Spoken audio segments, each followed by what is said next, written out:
Oi, vamos mergulhar numa pergunta que todo mundo já se fez em algum momento. Por que a gente faz o que faz?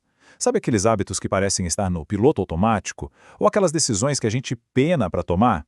Pois é, nesta nossa análise, a gente vai ver que as nossas ações não são um mistério. Elas seguem uma lógica bem poderosa. Vamos lá? Pensa um pouco na sua rotina. O jeito que você toma seu café, o caminho que faz para o trabalho. Boa parte disso a gente faz sem nem se dar conta, né? Mas de onde vêm esses comportamentos e por que eles continuam acontecendo? Essa é a pergunta que abre a porta para a gente entender não só nós mesmos, mas também o mundo ao nosso redor. E a resposta começa aqui. Nada do que a gente faz é por acaso. De verdade. Cada gesto, cada escolha, desde um sorriso até um plano de carreira, tem uma razão de ser.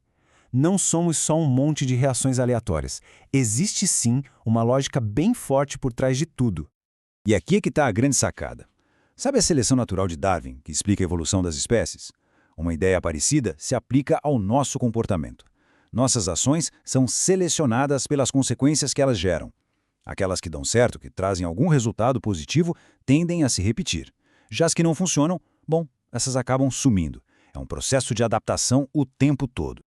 E para a gente entender essa história direito, a gente precisa olhar para essa seleção em 3 camadas. São 3 níveis diferentes, mas que estão o tempo todo conversando entre si. Cada um deles ajuda a montar o quebra-cabeça de quem a gente é. Então vamos começar pelo primeiro nível. É o nosso ponto de partida. Antes de qualquer coisa, de qualquer experiência, a gente já chega no mundo com um, digamos, kit básico de comportamentos. É a nossa herança enquanto espécie. Essa é a nossa filogênese. É a herança que a gente carrega como espécie. São comportamentos e sensibilidades que foram, ao longo de milhares de anos, selecionados porque ajudaram nossos antepassados a sobreviver. É a base, o alicerce, onde toda a nossa aprendizagem individual vai ser construída. E que comportamentos são esses? São coisas que a gente não precisa aprender. Espirrar para limpar o nariz, a nossa pupila diminuindo na luz forte, salivar quando a comida encosta na língua, ou um bebê que já sabe sugar no momento em que o mamilo da mãe toca os seus lábios.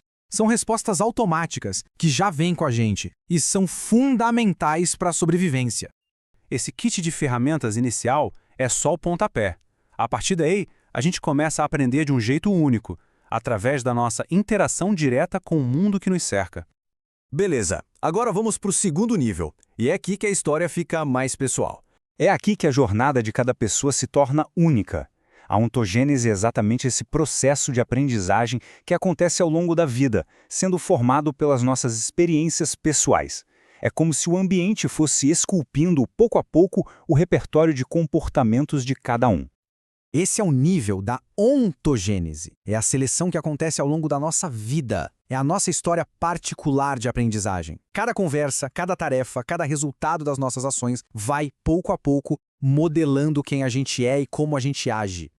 O mecanismo aqui é o seguinte: todo comportamento nosso gera algum efeito no mundo. Ele causa alguma mudança. E são justamente essas mudanças, as consequências, que vão dizer se aquele comportamento vai acontecer de novo ou não. Se a consequência é boa, a chance de repetir aumenta. Se não, a chance diminui. Parece simples, né? Mas o poder disso é gigantesco.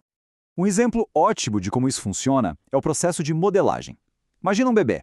Ele está lá mexendo braços e pernas sem o objetivo claro. Aí, sem querer, a mãozinha dele bate na argola de uma marionete. O reflexo de agarrar é ativado, ele puxa o braço e a marionete se mexe e faz um barulhinho. Opa!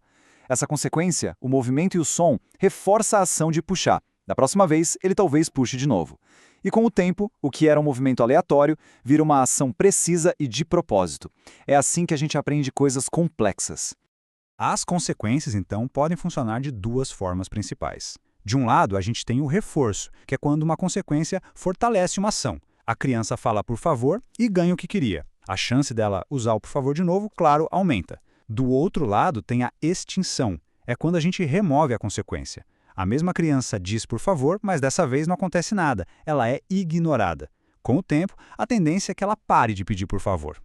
E claro, existe também a punição, que serve para diminuir a frequência de um comportamento. Ela pode ser positiva, que é quando algo ruim é adicionado, tipo levar uma bronca, E pode ser negativa, que é quando algo bom é retirado, como no exemplo, perdeu o videogame porque não fez a lição. Nos dois casos, o objetivo é o mesmo, fazer com que aquela ação aconteça menos. Conforme a gente vai aprendendo, duas habilidades aparecem juntas, a discriminação e a generalização. Discriminar é aprender quando um comportamento funciona. A criança aprende que falar papai traz o pai, mas não funciona se ela falar para o tio. Já a generalização é o contrário. É aplicar o que se aprendeu em situações novas, mas parecidas. A criança chama o pai de papai em casa, no parque, no trabalho. Ela generalizou. E um ponto super importante, o reforço não acontece toda hora. Os esquemas de reforço explicam justamente quando a consequência aparece. Às vezes é previsível, como uma comissão depois de um número fixo de vendas, mas às vezes é totalmente imprevisível, como nas máquinas de cassino ou nas notificações do celular. A gente nunca sabe quando vai vir a próxima. E é essa imprevisibilidade que nos mantém engajados e torna alguns comportamentos tão difíceis de largar. Certo. Agora a gente chega no terceiro e último nível, e esse é o que torna a experiência humana algo completamente diferente. É o nível da cultura, da linguagem, das regras sociais. A grande virada de chave para a nossa espécie foi o comportamento verbal. A linguagem permite que a gente passe conhecimento para frente, através das gerações. A gente não precisa mais quebrar a cabeça e aprender tudo do zero, na prática. A gente pode aprender com os acertos e os erros de milhares de pessoas que viveram antes de nós. E isso cria duas formas de aprender. Uma é pela experiência direta, pelas contingências, a criança que bota a mão na vespa e leva uma picada. Ela aprendeu na pele. A outra forma, bem mais rápida e segura, é aprender por regras. Alguém avisa, cuidado, essa vespa pica. O resultado é o mesmo, a criança vai evitar a vespa, mas o jeito que ela aprendeu foi totalmente diferente. As regras são como atalhos.